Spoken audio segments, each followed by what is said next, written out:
Hello friends, welcome back to Kadamba சமையல்.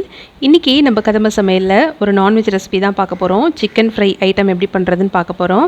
First time நம்ம சேனலில் பார்க்குற நண்பர்கள் கண்டிப்பாக கீழே இருக்க சப்ஸ்கிரைப் பட்டனை ப்ரெஸ் பண்ணிட்டு பக்கத்தில் இருக்க பெல் பட்டனை ப்ரெஸ் பண்ணிக்கோங்க.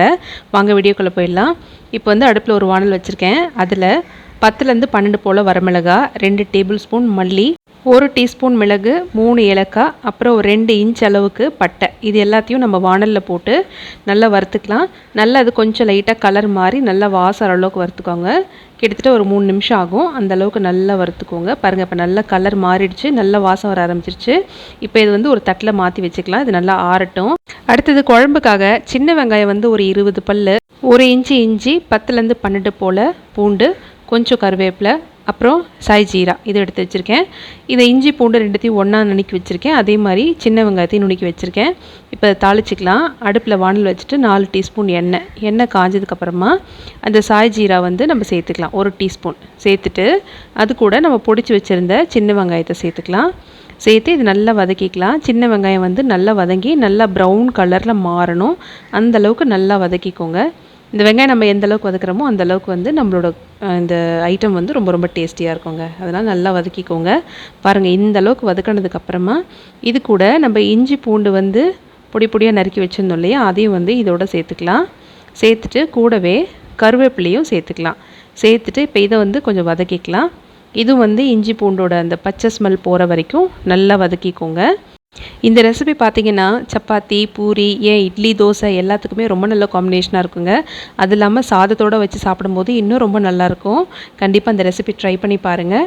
இப்போ பார்த்திங்கன்னா நம்மளோட அந்த மசாலா ஐட்டமெல்லாம் நல்லா வதங்கி வந்துருச்சு. இந்த டைமில் ஒரு 1/2 கிலோ சிக்கன் நான் நல்லா க்ளீன் பண்ணி வச்சுருக்கேன். அந்த சிக்கனை இப்போ இதோட சேர்த்துக்கலாம். சிக்கனை சேர்த்துட்டு இது கூட 1/2 டீஸ்பூன் மஞ்சள் தூள், தேவைக்கேற்ற அளவுக்கு உப்பு, இதை போட்டு இதெல்லாம் நல்லா பரட்டி விட்டுக்கோங்க. இந்த மசாலா ஐட்டம், சிக்கன் இதெல்லாமே நல்லா சுருண்டு வரணும். அந்தளவுக்கு நல்லா வதக்கிக்கோங்க. ஒரு 3லேருந்து 4 நிமிஷம் நல்லா பரட்டி விட்டுக்கோங்க. தண்ணி எதுவுமே ஊற்றிட வேண்டாம் இந்த ஸ்டேஜில். ஏன்னா நம்ம போட்டிருக்க சிக்கன்லேருந்தே தண்ணி விட ஆரம்பிக்கும். அதனால் தண்ணி ஊற்றிடாமல் அப்படியே கிளறி விடுங்க. இப்போ பாருங்கள், எல்லாம் நல்லா கலந்து வந்துச்சு. இந்த டைமில் நம்ம அதை மூடி போட்டு ஒரு 5 நிமிஷம் அப்படியே கொஞ்சம் வேக விட்டுறலாம். அடுப்பு லோ டு மீடியம் ஃப்ளேம்லேயே வச்சுக்கோங்க. இதுக்கிடையில் நம்ம ஏற்கனவே வறுத்து வச்சுருந்த அந்த ஐட்டம்ஸ் எல்லாம் போட்டு நல்லா அரைச்சி எடுத்துகிட்டு வந்துடலாம். நல்லா பவுட்ரு பண்ணிக்கோங்க. தேவைப்பட்டது உங்களுக்கு அரைப்படலை சரியா அப்படின்னா கொஞ்சம் தண்ணி ஊற்றி கூட அரைச்சிக்கோங்க.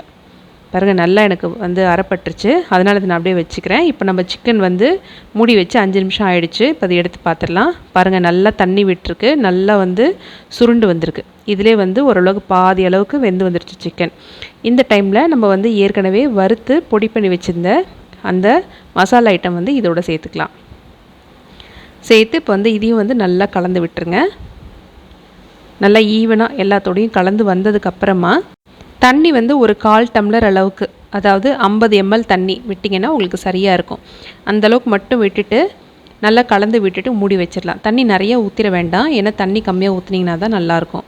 இந்த மாதிரி தண்ணி ஊற்றி நல்லா ஈவனாக கலந்து விட்டுக்கோங்க. உப்பெல்லாம் நீங்கள் இந்த டைமில் செக் பண்ணிக்கோங்க.